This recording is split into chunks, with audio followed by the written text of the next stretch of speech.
पंडाल बनता तो यही से कुलसन बाबू के बर्थडे 14 नवंबर के मनता तो यही से कुलसन सोनी के बर्थडे 14 नवंबर के मनता। आडे रंजीत कैत्री के लाल के बोल के ना जानता आडे रंजीत कैत्री के लाल के बोल के ना जानता तो यही से गुलशन बाबू के बर्थडे 14 नवंबर के मनता तो यही से गुलशन बाबू के बर्थडे 14 नवंबर के मनता। 14 नवंबर के मनता। सुनीता रिकॉर्डिंग स्टूडियो घोड़ा सहन पकही।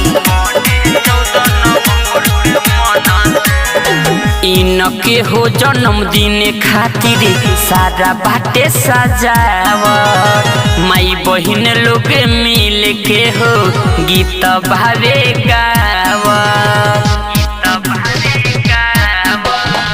इनके हो जन्मदिन खातिर सारा बाटे सजावट माई बहिन लोग मिल के हो गीत भावे गावत।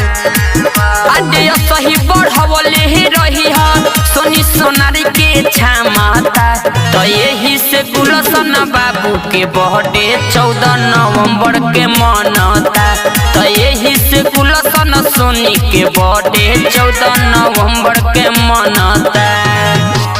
14 नवंबर के मनता।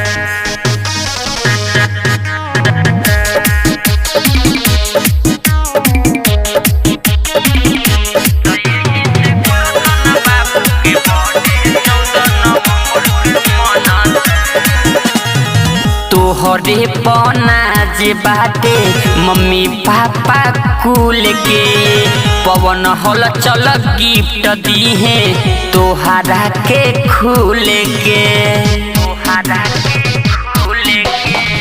तोहरे पनाज बाटे मम्मी पापा कुल के पवन हल चल गिफ्ट दीहे तोहरा के खुल के।